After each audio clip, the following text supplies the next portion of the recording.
Hello everyone. In today's lecture, we'll cover some of the important points of 3D transformations. In the previous lecture, we have studied the 2D transformations, um, which are applicable in some of the two-dimensional applications such as charts or some graphics such as maps and so on. But however, if we want to create a realistic picture, scene, or a model, then we need to use the 3D graphics or 3D transformations in that case. So, uh, likewise, the two-dimensional objects, like I have mentioned right now, charts or graphs, in which we are having only two axes, x and y axis, which notes which denotes the height and width of the object, and it is particularly xy plane.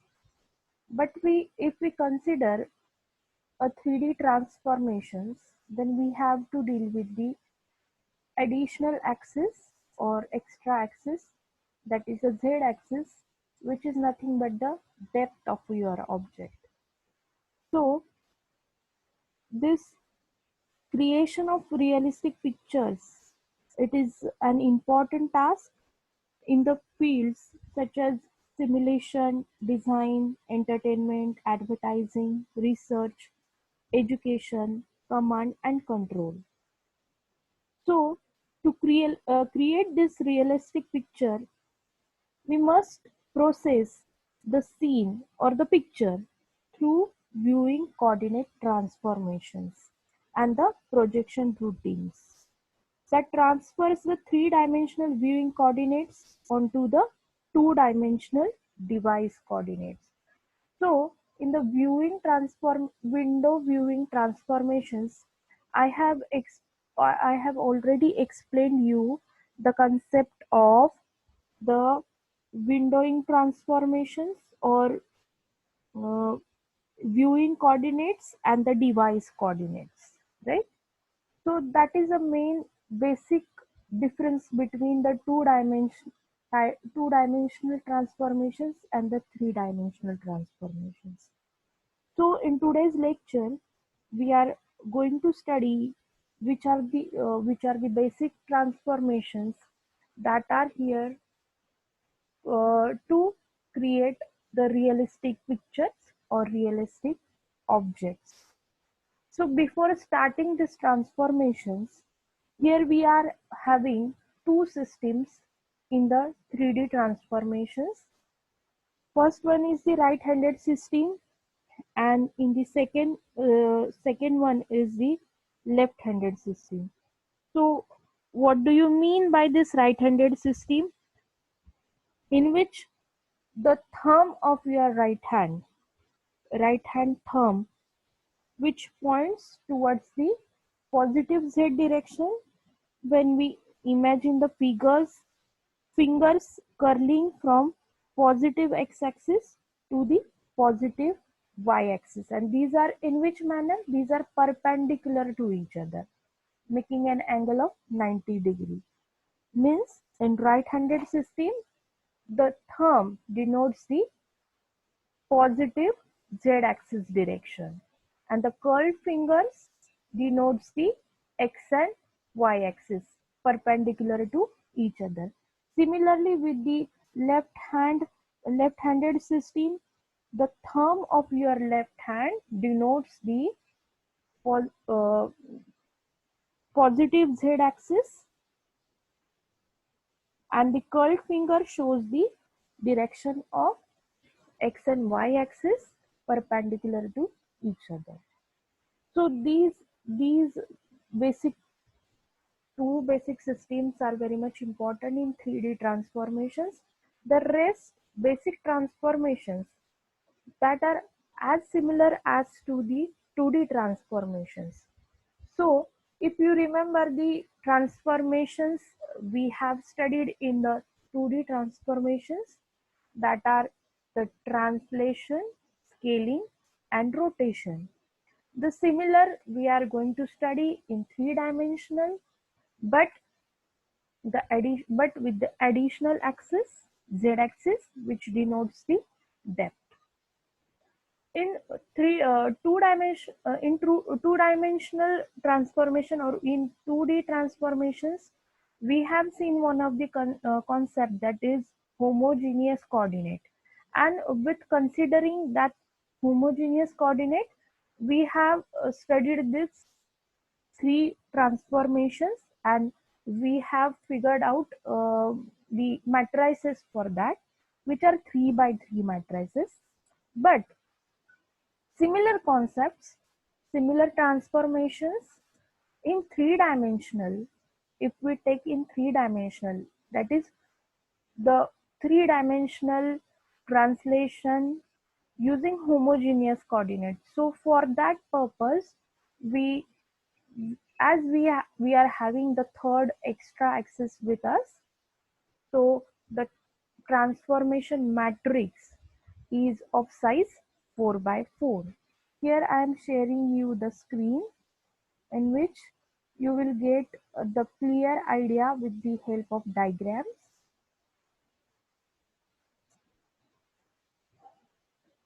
So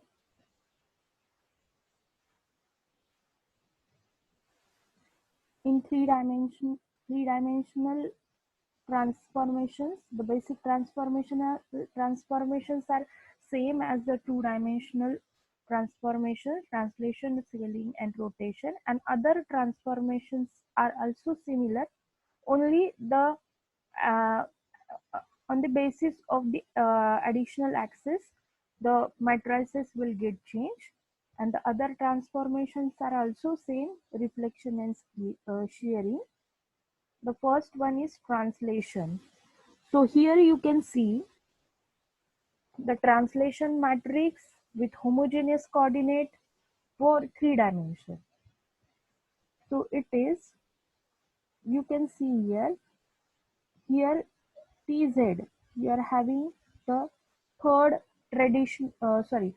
third translation factor, which is important to add in your matrices, in your matrix.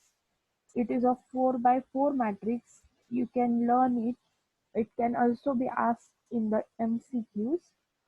So the how we get the new matrix or the transform matrix, with the help of the equation P dash is equal to P into T, where P dash are the new points or new coordinates which we can gain by the, or which we can obtain by the original one or the old one, old coordinates, that is P, that are denoted or that are described in P, X, Y, Z, 1, and the translation matrix 1 0 0 0 0 1 0 0 0 0 1 0 Tx, Ty, Tz, 1. Here Tx, Ty, Tz are nothing but the translation factors which you need to add in the old points or old coordinates, then you will get the new coordinates. Like two-dimensional transformation, this is in the, an object is translated in three-dimensional by transforming each vertex of the object, and this is the translation. Here in this diagram particularly, you can see the point before and after translation happens. Then the next point is, or next basic transformation is scaling. So in similar in 2D, as we have seen, in two-dimensional in two-dimensional transformation, we are having only the Sx and Sy, the scaling factors was there in 2 dimension, but the additional one, that is Sz, is here in the scaling transformation for 3D.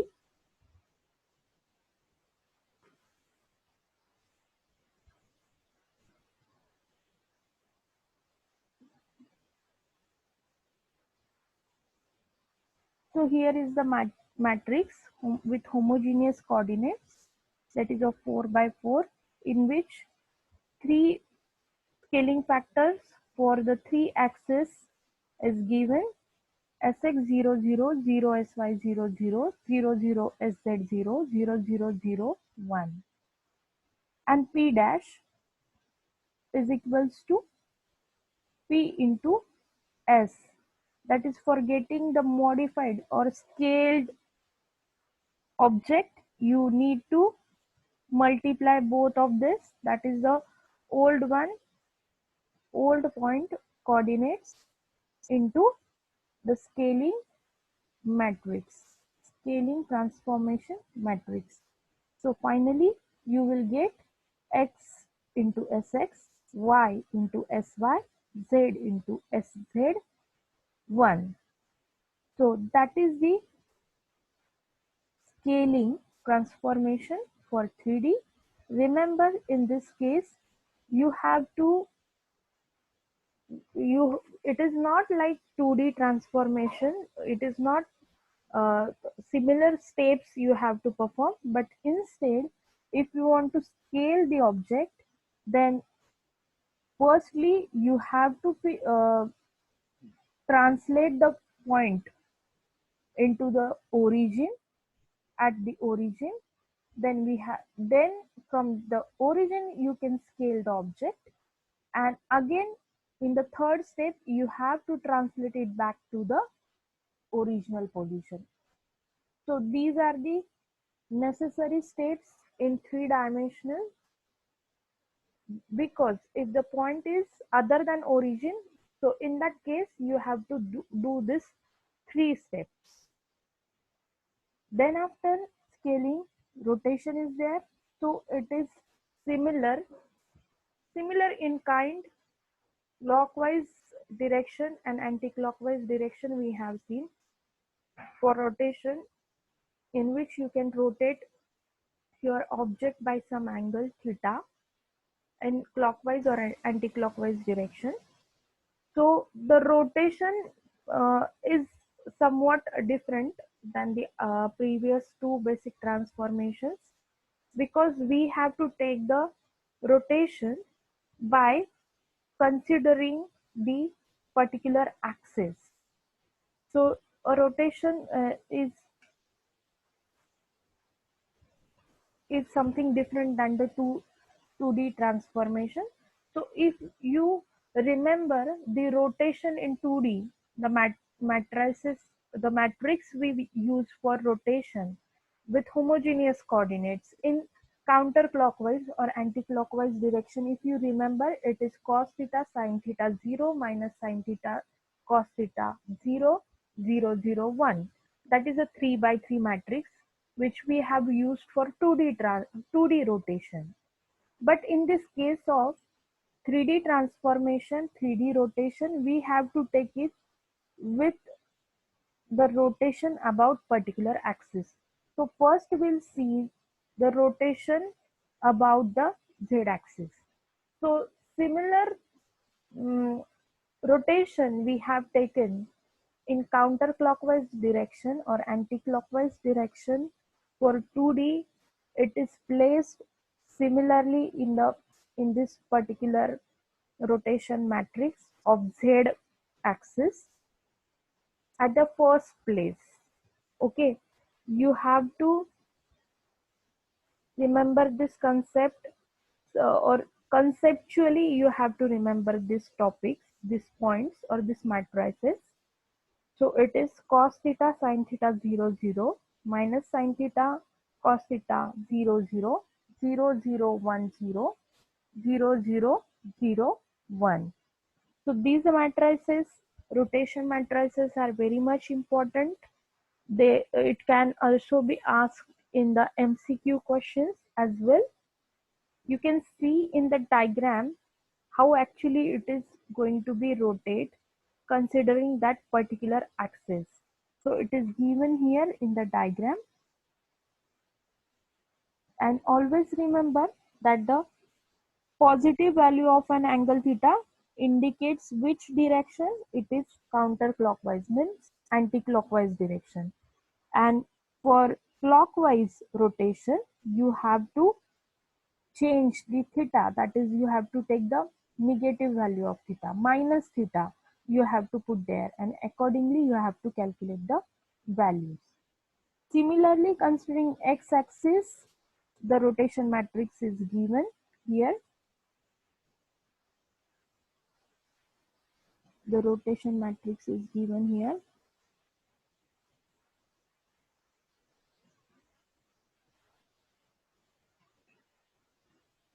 It is 1 0 0 0 0 cos theta sin theta 0 0 minus sin theta cos theta 0 0 0 0 1.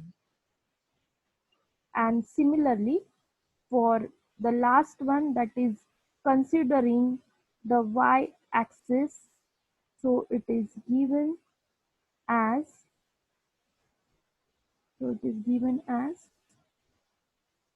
ry is equals to cos theta 0 minus sin theta 0 0 1 0 0 sin theta 0 cos theta 0 0 0 0 1. Considering that particular y-axis, the rotation will take place in a counterclockwise direction. Then after, with this three basic transformation, we have the next one, that is the reflection. So as we have seen in the two-dimensional transformation, reflection is nothing but what you you get the mirror image of that particular object with that particular axis. So in three-dimensional reflection, it can be performed relative to a selected reflection axis or with respect to a selected reflection plane. So plane is nothing but we are having now in two-dimensional we are having only one plane, that is xy plane. In three-dimensional three dimension we are having three planes, that is xy plane, xz plane and yz plane. So considering these planes, we are reflecting our object in three dimensions. So the respective reflection matrices are given there. First one is given with relative to reflections relative to xy plane. That is, in that particular case, as it is taken for a z-axis but relative to xy axis. In this case, you can see that only the scaling factor or sz we have taken for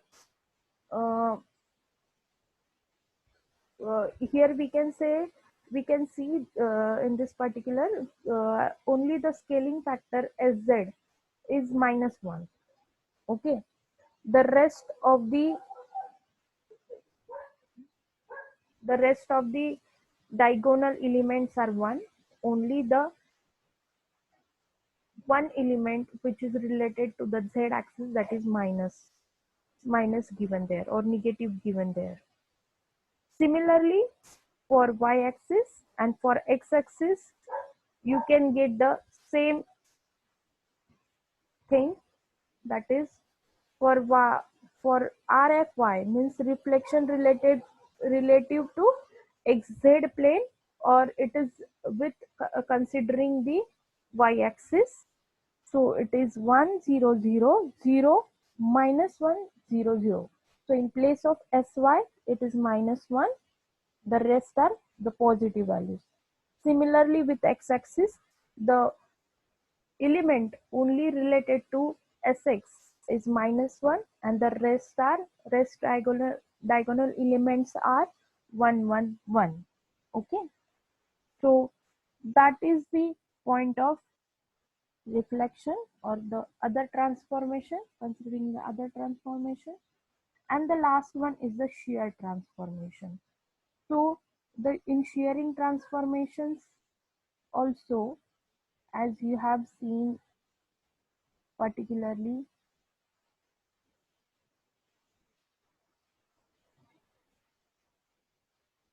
we in 2D transformations, we are having the sharing transformations with respect to x and y axis. Okay, means slanting your particularly your image horizontally or vertically by keeping one or preserving one of the coordinate values, right? So similar concept is there in three-dimensional, but in this case, you have to remember it with the third parameter also, that is the z-axis parameter. So the matrices are given respectively for both or three, all of the three axis, x, y, and z axis. So you also with the other transformation, you need to remember this matrices, sharing matrices also for from MCQ point of view. Okay. Then the last point from this particular 3D transformation is the rotation about arbitrary axis. So if you compare this particular point or a particular factor with the 2D transformation, in that particularly we have seen the rotation about an arbitrary point in 2D. But here you can see that rotation about an arbitrary axis means what? Is suppose your object or some of the line or point is not coinciding or it is not collateral with your axis, one of the coordinate axis. So what in that case, what we have to do, how or in which manner we have to take the rotation. So for that particularly we are having the sequence transformations, which we can also say as composite transformations. So in three steps, the transformations are given, in which in first steps, what we are going to do, translate the object so that the rotation axis coincides with the parallel coordinate axis. Means what you have to do, you have to rotate that particular axis till it coincides with one of the coordinate axis. Then what you have to do in the second step, perform the specified rotation about that axis. Means once it will get matched to any one of the coordinate axis, then at that point you can take the rotation, and then after, what you have to do in the third step, you have to translate it back to the original position. Means translate the object so that the rotation axis is moved back to its original position. You can see this particular in diagrammatic forms also, so that you can remember it better. So here it is given step by step. In first step,